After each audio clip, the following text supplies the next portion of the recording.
Hey guys, welcome back to the channel. So admissions तो काफ़ी जल्दी ओपन होने वाले हैं डीएचई के। तो चलो आज इस वीडियो के अंदर बात करते हैं कि आखिर डीएचई के कॉलेजेस आपको कौन कौन से कोर्सेज ऑफर कर रहे हैं। बिकॉज काफ़ी बच्चों के डाउट आ रहे थे कि आपको एक्चुअली कोर्सेज क्या क्या आपके इस कॉलेज में, ये वाला कोर्स है, ये वाला नहीं है।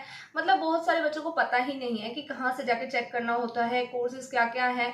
और अब एनईपी आ चुकी है तो उसके बारे में भी कुछ आपको आई थिंक मैं अपडेट कर दूँ इसी वीडियो के अंदर। और जैसे ही एडमिशन स्टार्ट होंगे, फॉर्म्स रिलीज होंगे, तो उसकी भी इंफॉर्मेशन आपको इसी चैनल पर मिल जाएगी। तो वीडियोस को देखने के लिए चैनल को जल्दी जल्दी से सब्सक्राइब कर दो। तो चलो स्टार्ट करते हैं। जैसे कि एनईपी आप सबको पता है, तो ये मल्टीपल ऑप्शंस आपको प्रोवाइड करते हैं। आप मल्टीपल टाइम्स एंट्री ले सकते हो, मल्टीपल टाइम्स एग्जिट कर सकते हो, और आपको उसी के हिसाब से आपकी डिग्री मिल जाएगी। पहले वाला सिस्टम तो सब खत्म हो चुका है कि आपको जब तक आपके 3 ईयर कंप्लीट नहीं हो रहे तब तक आपको कोई डिग्री नहीं मिलती, वो आपकी ग्रेजुएशन वेस्ट हो जाती थी। ऐसा कुछ नहीं रहा, एनईपी के अकॉर्डिंग सब बदल चुका है।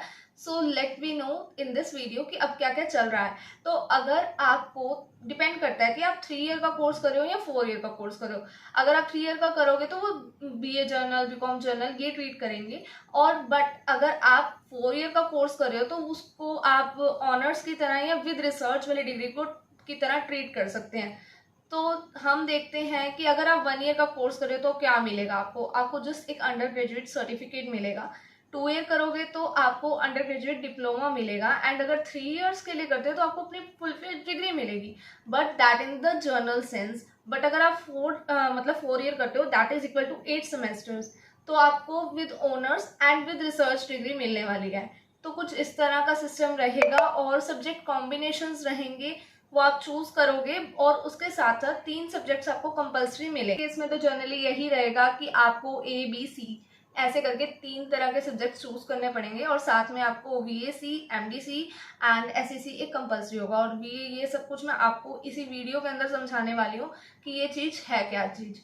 VAC क्या हो गया, VAC is equal to value added course, MDC is multi disciplinary courses. ये सब कुछ आपको ये वीडियो के अंदर ही सब कुछ समझ आ जाएगा अगर आप इसको लास्ट तक देखते हो। और आपको पता भी लग जाएगा कि कौन कौन से कॉलेजेस कौन कौन से कोर्सेज को ऑफर कर रहे हैं। तो आप उसी हिसाब से एनरोल करना। अदरवाइज बीए वालों को तो कोई जरूरत है नहीं।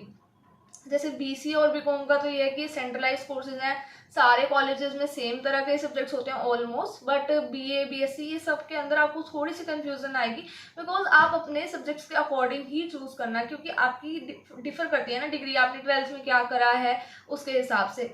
और आप सबको आई थिंक सो कि ये तो पता ही होगा कि हम डीएचई कॉलेजेस में ना रिजर्वेशन का काफ़ी अच्छा खासा फ़ायदा ले सकते हो। आप अपने सर्टिफिकेट्स बनवा लो। EWS हो गया, 2 गर्ल चाइल्ड हो गया, 1 गर्ल चाइल्ड हो गया, ये सारे सर्टिफिकेट्स आपके पास होने ही चाहिए। बॉर्डर एरिया है तो उसका भी आपको काफ़ी एडवांटेज मिलता है, ट्राइबल स्टूडेंट्स को भी काफ़ी एडवांटेज मिलता है।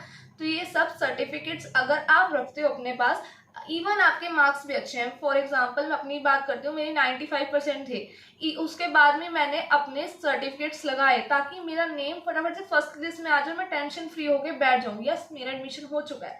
तो आप भी कुछ इस तरह से कर सकते हो ताकि आप भी पहली बार में ही आपका एडमिशन हो जाए, फर्स्ट लिस्ट में ही हो जाए, और आपको सेकंड थर्ड लिस्ट का वेट भी ना करना पड़े और टेंशन फ्री हो जाओ। तो ये आपके लिए एक अच्छा पॉइंट रहेगा। और अभी टाइम है, जैसे कि पिछली बार तो एडमिशन 13 जून के आसपास स्टार्ट हुए थे, तो अभी तक तो कोई अपडेट नहीं आई। तो देखते हैं कि अब तक 10 जून ऐसा कुछ फॉर्म्स रिलीज होते हैं या नहीं होते। तो चलो डिस्कस करते हैं अब इस वीडियो के अंदर कि आपको क्या क्या सब्जेक्ट्स मिलेंगे और आप उसको किस तरह से चूज कर सकते हो। और आपको पता होगा कि कॉलेज का प्रोस्पेक्टस किस तरह से डाउनलोड करना है, ये सब कुछ सीख लो। बिकॉज अगर आपको ये नहीं पता तो आप नहीं देख सकोगे ना कि कौन कौन से कॉलेजेस कौन कौन से सब्जेक्ट्स आपको ऑफर कर रहे हैं। And one more thing that I want to tell you that कि भाई अभी जैसे हॉस्टल्स एडमिशन भी होने वाले हैं, मेस टूर भी देखना चाहिए आपको, कि आपको पता तो हो एक्चुअली जिस कॉलेज में आप जाने वाले हो तो वो सब आपका दिखता कैसे। तो उसकी पूरी सर्च करके जाना और देखना कि आपको सच में हॉस्टल्स चाहिए या नहीं चाहिए, तभी जाना हॉस्टल्स के लिए। Otherwise you can go for PGs. Hostel ठीक है वैसे अगर आपका क्राउड अच्छा है तो, अदरवाइज तो मुश्किल है वहाँ रहना अगर आपके साथ के फ्रेंड्स नहीं हैं तो। बाकी वो तो वहीं जाके ही पता लगता है, और आपके ऊपर डिपेंड करता है आपकी डेस्टिनी कैसी है, कैसे कैसे फ्रेंड्स मिलने वाले हैं आपको। तो उसके डूज एंड डोंट्स भी आपको यहीं पे बताऊंगी मैं जब एडमिशन स्टार्ट होने वाले होंगे। तो अभी तो फिलहाल यही जानते हैं कि कोर्सेज क्या क्या हैं, so let's go for that. So firstly we have to go on the site that is dhe.chd.government.in। तो इसके लिए आपके पास डिफरेंट हेड्स हैं, तो उसके अंदर आपको कॉलेज वाइज प्रोस्पेक्टस पे जाना है, जो अभी आपकी बेसिक नेसेसिटी है, क्योंकि अभी ना ही कोई फॉर्म्स रिलीज़ हुए तो आपको कुछ पता भी नहीं है कि आपके लिए क्या है अभी। तो इसके लिए आपको जब सब जानना भी पड़ेगा ना, तो प्रोस्पेक्टस ही देखोगे और जो कि आपको सब बता देंगे कि कॉलेज है कैसा। और ये आपको हर एक कॉलेज का एक बार देख लेना है, तभी इवेलुएट करना है कि कॉलेज है कैसा। उनका इंफ्रास्ट्रक्चर से लेके एक एक डिटेल कॉलेज के प्रोस्पेक्टस पे ही मिलेगी आपको। अभी तो नए कॉलेज के कोई मतलब कॉलेजेस के कोई नए प्रोस्पेक्टस रिलीज़ नहीं हुए हैं, बट बच्चों के अंदर एडमिशन्स के लिए काफ़ी एक्साइटमेंट अराइज हो चुकी है, फॉर्म्स नहीं निकले। बट फिर भी आप एक एक बार पुराने प्रोस्पेक्टस देख लो, थोड़ा अपना माइंड सेट कर लो कि आपको कौन से कॉलेज में एडमिशन लेना है। अदरवाइज़ नए प्रोस्पेक्टस आएंगे तो उन्हें भी देख लेना, बाकी उसमें कुछ खास नहीं मिलेगा आपको, सेम से मिलते हैं इंफ्रास्ट्रक्चर वाइज। तो बाकी बस उसमें अचीवमेंट्स वगैरह थोड़ी डिफरेंट होती है। तो चलो डिस्कस करते हैं। अब इसमें हमने मेन तो ये देखना है कि NEP के अकॉर्डिंग आपको कोर्सेज़ किस तरह से अलॉट किए जाते हैं। और इस वीडियो के अंदर मैं आपके साथ अपने कॉलेज की ही डिटेल्स शेयर कर रही हूँ, बिकॉज मेरे पास डाउट ज़्यादातर इसी के आ रहे थे। अदरवाइज़ मैं कोई और कॉलेज का भी अब मेरे पास डाउट आता है तो मैं उसकी वीडियो भी बना दूँगी, या फिर आपका डाउट कमेंट सेक्शन में सॉल्व हो जाएगा। तो अभी देखो हम प्रोस्पेक्टस पे आ चुके हैं, कॉन्वोकेशन के बारे में सब कुछ एक्सप्लेन किया गया है यहाँ पे, और अचीवर्स सारे सब कुछ यहाँ पर आपको मिल जाएगा। और ये वैसे आपके लिए कोई ज़्यादा काम की चीज़ नहीं है, आपका तो मेन पर्पस सारा कॉलेज की डिटेल्स के बारे में ही होना चाहिए। तो हम फटाफट से उस पर जाते हैं। ये इंफ्रास्ट्रक्चर है कॉलेज का, ये है एक ये हॉस्टल था हमारा कुछ इस तरह से, और लाइब्रेरी मिल जाती है आपको, काफ़ी कुछ आपको एक कॉलेज के अंदर मिल जाता है, और वो सब आपको प्रोस्पेक्टस में भी लिखा मिल जाएगा। इसलिए आपको कोई चिंता करने वाली बात नहीं है, हर एक फैसिलिटी मिलेगी कॉलेज के अंदर ही, बुक शॉप से लेके डिस्पेंसरी तक, साथ में हर चीज़। और फूड ऑप्शंस भी काफ़ी सारे रहते हैं, ये देखो यहाँ पे दिखा रखा है जूस का ऑप्शन है। वो बात अलग है कि आपको वहाँ जाके वो पसंद आ रहा है या नहीं आ रहा, बट फैसिलिटीज़ तो कॉलेजेस की तरफ से सब आपको एक ही जगह मिल जाएगी। और यहाँ पर देख लेना कॉलेज कितना बड़ा है, कैसा है।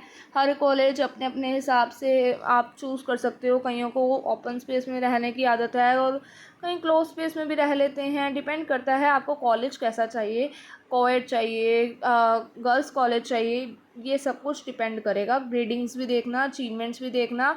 ग्रेडिंग्स तो ज़रूर देखना, चाहे अचीवमेंट्स देखो ना देखो, क्योंकि नैक की ग्रेडिंग जो होती है ना उसके बेसिस पे एडमिशन्स लेने चाहिए। स्पोर्ट्स के अंदर जिन स्टूडेंट्स का इंटरेस्ट है वो देखना कि कौन सा कॉलेज आपको बेस्ट स्पोर्ट्स ऑप्शन दे रहा है, उसी कॉलेज को चूज़ करना, अदरवाइज़ चूज़ मत करना। स्कॉलरशिप्स भी मिल जाएंगी आपको कॉलेजेस के अंदर, और वो आपको उन्हीं सर्टिफिकेट्स के अकॉर्डिंग मिलेगी जो आप एडमिशन्स के टाइम पे लगा रहे हो। और फॉरेन स्टूडेंट्स के लिए कुछ अलग क्राइटेरिया रहते हैं, तो वो सब कुछ आप पढ़ लेना। ये सब कुछ आपको तभी पता लगेगा एक बार जब आप डिटेल स्टडी करोगे। इसमें तो मैं आपको बता रही हूँ कि आप प्रोस्पेक्टस को कैसे जाकर ओपन कर सकते हो, और इसके अंदर बेसिकली मैं समझाने वाली हूँ कि कोर्सेज़ के कॉम्बिनेशन मिलते कैसे हैं। तो NEP के ऊपर आ चुके हैं हम। तो अगर आप 1 ईयर का कोर्स करते हो तो आपको ऐसे मैंने आपको पहले बताया अंडर ग्रेजुएट सर्टिफिकेट मिलेगा, 2 ईयर्स का करते हो तो अंडर ग्रेजुएट डिप्लोमा मिलेगा, 3 ईयर्स का करते हो तो बैचलर डिग्री मिलती है, और 4 ईयर्स का करते हो तो bachelor degree with honours and research मिलती है। इसके साथ साथ आपको 3 सब्जेक्ट्स तो मिलते हैं A B C, जो आपको खुद चूज़ करने हैं। इंग्लिश रहती है एक कंपल्सरी सब्जेक्ट की तरह, जिसको हम AEC के अंडर स्टडी करते हैं, और साथ में MDC VAC और SCC मिल जाते हैं। MDC है मल्टी डिसिप्लिन कोर्स, और ये आपको 3 क्रेडिट्स देता है, और ये आपके मतलब कि वो होने चाहिए सब्जेक्ट्स आपके जो आपको 12th में नहीं पढ़े हुए। तो इस तरह के कुछ सब्जेक्ट्स होंगे। एबिलिटी एनहेंसमेंट कोर्स के अंदर इंग्लिश कंपल्सरी आपके पास। तो ये तो आपको ऑलरेडी मिलेंगे ही मिलेंगे। 4 के ऊपर तो आपको मतलब कि ये नहीं है कि आपके पास कोई ऑप्शन है, चूज़ कर सकते हो, बट ABC कोर्सेज़ को आप चूज़ कर सकते हो। और वो BA के लिए तो काफ़ी N नंबर्स के मिल जाते हैं वो वाले कोर्सेज़। तो BA वालों को तो बहुत ही ध्यान से देखना चाहिए, और जिस कॉलेज में उनको अपने पसंद के सब्जेक्ट कॉम्बिनेशंस मिल रहे हैं उन्हीं को ही सिलेक्ट करना चाहिए। लाइक इंग्लिश, इकोनॉमिक्स, हिस्ट्री हो गया, इंग्लिश, फ्रेंच, सोशियोलॉजी, सब कुछ मिल जाएगा आपको। कम से कम 100 to 200 कोर्सेज़ होंगे BA वालों के लिए। बाकी स्ट्रीम्स को तो इतना नहीं देखना ज़्यादा, क्योंकि BC हो गया, BCom हो गया, इसमें तो ऑलमोस्ट सेम रहते हैं और बहुत ही कम कॉम्बिनेशंस होते हैं, बट बीए वालों को ये कॉम्बिनेशंस लेने हैं बिकॉज उन्होंने 12th में कुछ और पढ़ा है और कॉलेजेस कुछ अलग ऑफ़र कर रहे हैं। तो ये सब कुछ आप पहले ही देख लेना, जो कॉलेज आपको ऑफ़र कर रहा है उसी की चूज़ करना है, अदरवाइज़ नहीं चूज़ करना। एज आई टोल्ड यू कि कितने सारे हैं, 300 के अराउंड हैं ये कोर्सेज़, तो उस हिसाब से आप अपना चूज़ कर सकते हो। और ये एमडीसी कोर्सेज़ हो गए, ये सब कुछ देख लेना। एबीसी तो आप खुद चूज़ करोगे, बाकी 4 आपको कंपलसरी है। इंग्लिश तो कंपलसरी है ही है हर सेमेस्टर में, और उसी के हिसाब से आपको डिग्री मिलने वाली है। अब बीकॉम वगैरह और बीएससी वगैरह पे भी आते हैं कि इनके अंदर क्या है, ये सब्जेक्ट्स चेंज हो जाएंगे आपके सेकेंड सेमेस्टर वगैरह के अंदर। तो ऐसे ही बीएससी के अंदर है सेम, जैसे कि सर्टिफिकेट डिप्लोमा वगैरह वाला।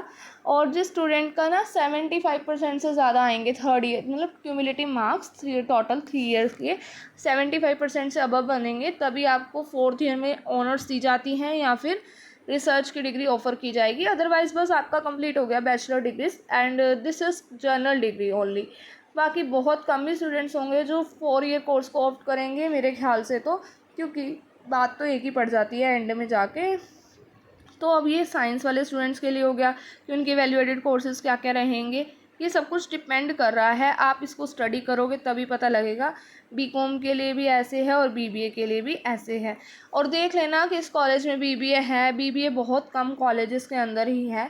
अब जैसे बीकॉम वाले बच्चों के लिए तो स्किल एनहेंसमेंट कोर्स में 2 ही ऑप्शन है, डिजिटल मार्केटिंग हो गया या फिर ई कॉमर्स हो गया। तो ये सब कुछ देखना, और उसी के बाद आपको फॉर्म फिल करने हैं कॉलेजेस के, स्पेशली नॉन सेंट्रलाइज कोर्सेज़ के लिए। और बाकी कोई भी अपडेट होगी वो आपको इसी चैनल पर मिल जाएगी। और जैसे कि पिछली बार तो कॉलेजेस के एडमिशन 13 जून के पास स्टार्ट हुए थे, तो इस बार हम पॉसिबिलिटी लगा सकते हैं कि 10 जून तक आपके फॉर्म्स रिलीज़ हो जाएंगे, और 1 महीने तक एडमिशन चलता रहता है। डोंट वरी, अपने सर्टिफिकेट्स को अपडेट रखो। मैंने पहले ही बता दिया कि सर्टिफिकेट्स का क्या फ़ायदा रहने वाला है आपके पास। तो पीजी वाले अभी काफ़ी टाइम पड़ा है पीजी कोर्सेज़ के एडमिशन में भी, तो कुछ इस तरह से रहता है एडमिशन का प्रोसेस। तो guys this is all about कि आपको कॉलेजेस क्या क्या कोर्सेज ऑफर करते हैं। And if you like this video so don't forget to like share and subscribe the channel. And इसके साथ साथ बहुत सारी अच्छी अच्छी वीडियोस आपको इसी चैनल पर मिल जाएंगी, like hostel tour, mess tour, government colleges के ऊपर सब कुछ, हॉस्टल में रहने का एडवांटेज है नहीं है, मैंने काफ़ी कुछ इस चैनल के ऊपर डाला हुआ है, तो उसे भी जाकर देख सकते हो। So go like share and subscribe the channel.